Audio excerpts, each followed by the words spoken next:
¿Cómo es el proceso de la Iglesia para investigar la validez de un milagro? Si bien solemos llamar milagros a muchas cosas que nos suceden y pensamos que son sobrenaturales, la Iglesia Católica los comprende desde una visión mucho más técnica. Cada caso requiere un estricto escrutinio de la institución, siempre y cuando queramos que tenga validez pública. De lo contrario tendrá validez solo privada. Y el proceso suele medirse en años y décadas. Los criterios del escrutinio son tan estrictos que algunos dicen que es milagroso que la Iglesia apruebe un milagro. En este artículo repasaremos cómo entiende la Iglesia los milagros, cómo los estudia y los procedimientos para aprobarlos. La importancia de los milagros para la fe católica. Como católicos, nuestras propias historias de milagros, grandes y pequeños, están entretejidos en el gran tapiz de una tradición de fe que abarca los acontecimientos sobrenaturales y los celebramos de un modo que es posible que no nos demos cuenta. Para cualquiera de nosotros que llevamos un escapulario o medalla milagrosa en cualquiera de sus diversos colores, estamos recordando indirectamente las apariciones de larga tradición de la Virgen María en la que estos sacramentales encuentran sus orígenes. Incluso el más famoso de todos los sacramentales, el Rosario, proviene de una historia milagrosa fundacional en la que Santo Domingo recibió una visión en el año 1208. Toda nuestra fe se basa en la realidad de dos grandes eventos sobrenaturales: la encarnación y la resurrección. En todo el mundo los católicos están experimentando un milagro cada hora de cada día en la misa, cuando el pan y el vino se transforman realmente en el cuerpo y la sangre de Jesucristo. Incluso los escépticos que descartan de plano eventos sobrenaturales como el famoso ateo David Hume, que argumentaron que los milagros son imposibles porque los milagros no pueden suceder, necesitan tener una explicación de lo inexplicable. Definiendo lo milagroso, la Iglesia Católica emplea un criterio estricto al evaluar y validar los milagros como auténticos acontecimientos sobrenaturales dignos de ser creídos por los fieles. Cuando se trata de validar las curaciones milagrosas que se utilizan en las canonizaciones de santos o los que pasan por el escrutinio de la Comisión Médica de Lourdes, los criterios utilizados para determinar que son médicamente inexplicables son muy estrictos. Debido a estas normas casi imposibles, la Comisión Médica de Lourdes, que ha documentado más de 8.000 curaciones extraordinarias, solo ha validado a 69 de ellas. Cuando el Vaticano investiga un milagro realizado por la intercesión de un aspirante a santo, como parte de la evaluación de si esta persona ha vivido una vida de virtud heroica y está con Dios intercediendo por nosotros, se emplea el mismo conjunto de reglas. Los milagros médicos por sí mismos son difíciles de validar con tantas normas estrictas. Pero en las causas de canonización una dificultad adicional se encuentra en las oraciones a un santo potencial que deben ser solamente dirigidas exclusivamente a esa persona singular, sin añadirse otros santos. Casi parece ser un milagro que se encuentre algún milagro adecuado para usarlo en las canonizaciones. La Comisión Médica de la Congregación para las Causas de los Santos cuenta con más de 60 médicos de diferentes especialidades y, a nivel local, la investigación está encabezada por un médico no involucrado designado por el obispo. La historia de los milagros. La Iglesia siempre ha sido enriquecida por los frutos de los milagros. Los prodigios producidos por Cristo establecieron su divinidad y atrajeron a los discípulos hacia él. Los apóstoles estaban alentados con el mandato de hacer milagros en el establecimiento de la Iglesia. El emperador romano Constantino fue inspirado para legalizar el cristianismo en el año 312 después de presenciar una visión del Cristo Gran Maíz en el cielo. A lo largo de los siglos, órdenes religiosas como los Siervos de María y los Mercedarios han surgido de las experiencias místicas de sus fundadores. Además de tener santos taumaturgos, obradores de milagros, en fiestas durante todo el año, celebramos lo sobrenatural a lo largo del calendario romano. Como las conmemoraciones de la Divina Misericordia, Nuestra Señora de Lourdes, Nuestra Señora del Carmen, Nuestra Señora de Fátima, la Virgen de Guadalupe y más. Algunas de las iglesias más impresionantes del mundo tienen una base sobrenatural. Y en 4 de los 12 lugares más grandes de culto en la cristiandad, en metros cuadrados, se rastrea sus orígenes hasta una aparición de la Virgen María. Un incontable número de personas van en peregrinación cada año a los sitios de milagros en todo el mundo. Esto incluyendo los millones de enfermos que buscan la curación en las aguas de Lourdes y los creyentes que van de rodillas para venerar la imagen prodigiosa de la Virgen de Guadalupe en Ciudad de México. Además, millones de conversiones se mantienen frente a esta visión en la colina del Tepeyac, así como a la medalla milagrosa y otras devociones que han surgido de inicios milagrosos. Los escépticos podrían sugerir que la Iglesia tiene algo que ganar mediante la promoción de cada presunto caso dudoso con el fin de atraer a la gente de nuevo a las iglesias o inspirar a la gente a gastar dinero comprando parafernalia religiosa en un nuevo santuario. Pero la realidad es que nada milagroso está de hecho ocurriendo para hacer volver a la gente a una práctica de la fe más fundamentada. Del mismo modo, las investigaciones son tan rigurosas que muy pocas afirmaciones tienen la posibilidad de ser consideradas como acontecimientos sobrenaturales. Y más interesante es que aun en casos de milagros minuciosamente investigados y aprobados como las famosas apariciones de Lourdes y Fátima, la Iglesia no exige a los católicos creer en estos eventos o incorporar las devociones en sus vidas de fe.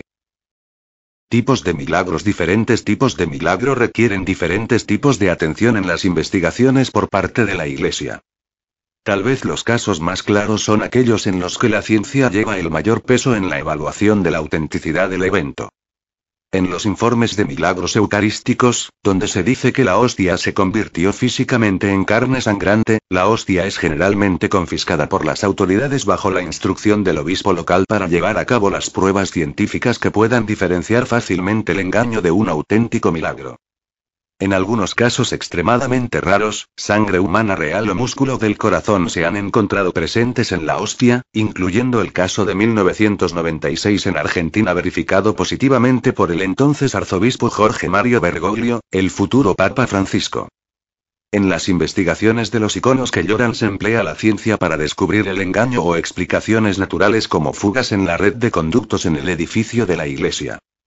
En el caso de 1953 documentado en una película, el Papa Pío XII en Radio Vaticano declaró que la estatua de la Virgen que llora de Siracusa, Italia, es un auténtico milagro de la creación.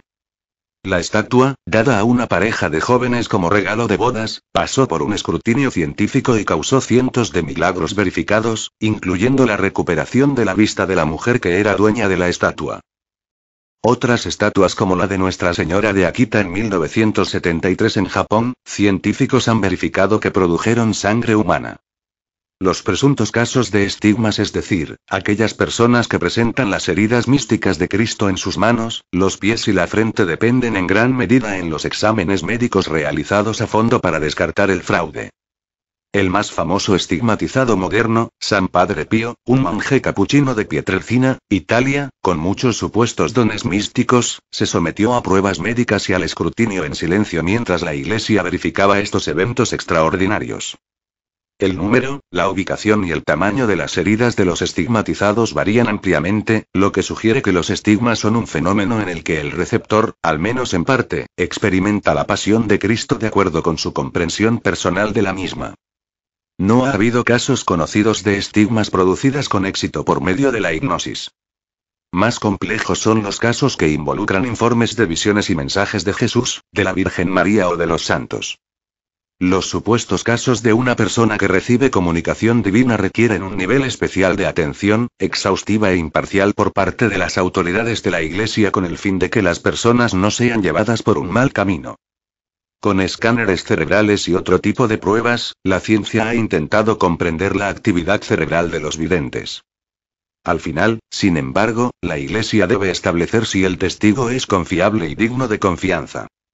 A lo largo de los siglos, se han reportado más de 2.500 apariciones marianas, pero solo una pequeña fracción ha sido validada. La investigación de la Iglesia. A lo largo de la historia, las autoridades de la Iglesia han validado cientos de informes de eventos milagrosos. Pero los milagros no fueron siempre sujetos a un estricto proceso de investigación.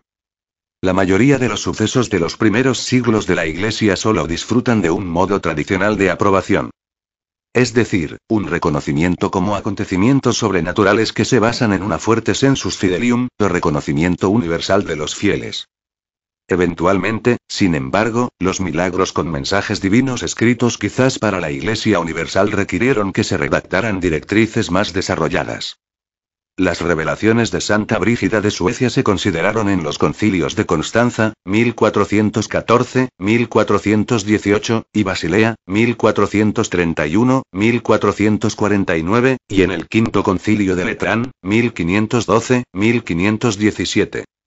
En el Concilio de Trento, 1545-1563, se trató de regresar las investigaciones a nivel local y autorizó a los obispos a probar tales fenómenos después de investigarlos rigurosamente con la ciencia y acompañados con el discernimiento en oración, que habían marcado las investigaciones del pasado.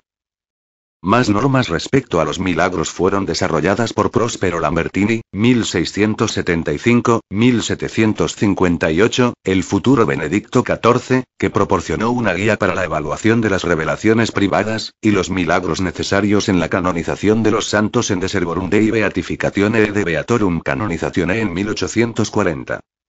Él argumentó que debe ser utilizada la razón para determinar si estos elementos son verdaderamente extraordinarios y más allá del alcance de las causas naturales. Este trabajo incluyó el de Cadaverum Incorruptione, en el que se refiere a los cuerpos incorruptibles de algunos santos, insistiendo que su milagrosa preservación tiene que ser la perfecta conservación a lo largo de muchos años. Un caso raro de incorrupción utilizado para establecer la santidad es el de San Andrés Bóbola, cuyo cadáver sufrió una brusca manipulación durante varias reubicaciones y todavía sigue siendo perfectamente fresco durante más de 300 años. A lo largo de la historia, a los cuerpos de más de 350 santos se les han reconocido su estado de conservación extraordinaria durante algún tiempo.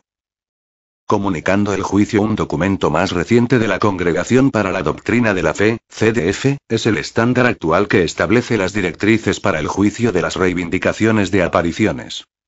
Es Normas de la Congregación para proceder al juzgar presuntas apariciones y revelaciones, aprobado por el Papa Pablo VI el 27 de febrero de 1978, y escrito sub secreto en latín solamente para los ojos de los obispos, pero hecho público en 2012.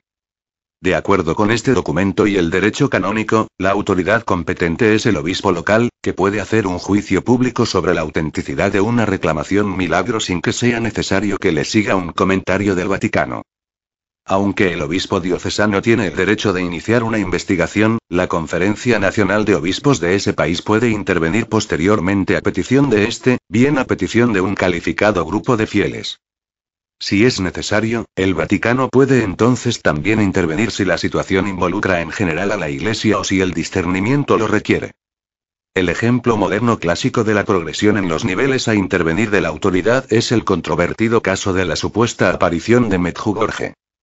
Estos famosos fenómenos de larga duración implican a 6 niños de Bosnia-Herzegovina, y comenzaron en 1981, fueron primero investigados y luego desalentados por el ordinario del lugar. Fueron examinados después por la Comisión Zadar de 1991 de los obispos de Yugoslavia, y luego fueron reevaluados por una comisión del Vaticano formada en 2010 cuyos resultados son actualmente desconocidos. Por lo general, si la situación lo amerita, el obispo buscará un informe de una comisión conjunta de expertos tales como teólogos, psicólogos, psiquiatras, antropólogos y mariólogos. Ellos valorarán los fenómenos y a las personas que los reportan, en busca de pruebas de autenticidad. A continuación se estudian los mensajes que están asociados con los informes extraordinarios, para determinar si se ajusta a la doctrina de la Iglesia. La tercera cuestión planteada por el documento evalúa las implicaciones pastorales de los fenómenos mediante el estudio del impacto de las apariciones reportadas. Las curaciones milagrosas físicas, conversiones, vocaciones y un retorno a los sacramentos son considerados como buenos frutos. Hay 3 categorías de resoluciones de apariciones que se relacionan sobre todo con el carácter sobrenatural del evento. La categoría negativa que afirma que el evento no es digno de fe, que viene dada por la formulación consta de non supernaturalitate, es decir, se establece que no hay nada sobrenatural. Los criterios negativos incluyen errores en los hechos del caso o en atribuciones doctrinales a Jesús o María, la búsqueda de la ganancia financiera y trastornos psicológicos del vidente. La falta de humildad y obediencia a la orientación de la Iglesia pueden ser también señales de alerta comunes.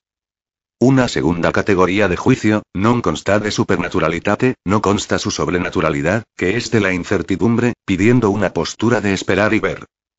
La gran mayoría de las apariciones investigadas reciben esta evaluación cuando el comité de investigación no puede en ese momento llegar a una conclusión definitiva. Una aparición con tal designación podría ser o no de origen sobrenatural. La causa sobrenatural no se descarta. En casos extremadamente raros, el evento se establece como sobrenatural, consta de sobrenaturalitate. Debe haber certeza moral o al menos una gran probabilidad de que se produzca el milagro, el vidente y el contenido de las revelaciones deben ser evaluados positivamente y debe haber devoción saludable con buenos frutos espirituales. Cuando una aparición es aprobada, la Virgen María puede ser venerada de manera especial en el sitio, pero a menudo toma décadas o más de un obispo local para emitir una declaración definitiva. En un caso extremo, las visiones reportados en 1664 por Benedicta Rencurel en Laus, Francia, finalmente fueron validadas en 2008. En el único ejemplo de este tipo en los Estados Unidos, el obispo David L. Ricken de Green Valley inició una investigación donde un equipo de 3 mariólogos reconocidos que examinaron los méritos de las reclamaciones de 1859 de Adele Brise. Después de que la comisión concluyó, Ricken declaró en 2010 que había pruebas suficientes para declarar con confianza que estos eventos eran sobrenaturales y dignos de fe y no eran contrarios a las enseñanzas de la Iglesia. El Vaticano ocasionalmente proporcionará otra capa de reconocimiento mediante la emisión de un documento oficial, la construcción o la elevación de una basílica, canonizar al vidente, establecer un día de fiesta o simplemente tener la visita papal a esa ubicación, con una oración mariana especial o con una rosa de oro simbólica. Solo 28 veces desde el Concilio de Trento un obispo local ha declarado una aparición digna de fe, y de esas solo 16 han recibido el reconocimiento adicional del Vaticano. Milagros de todo tipo han jugado un papel importante en el crecimiento y sostenimiento de la Iglesia Católica a lo largo de los siglos.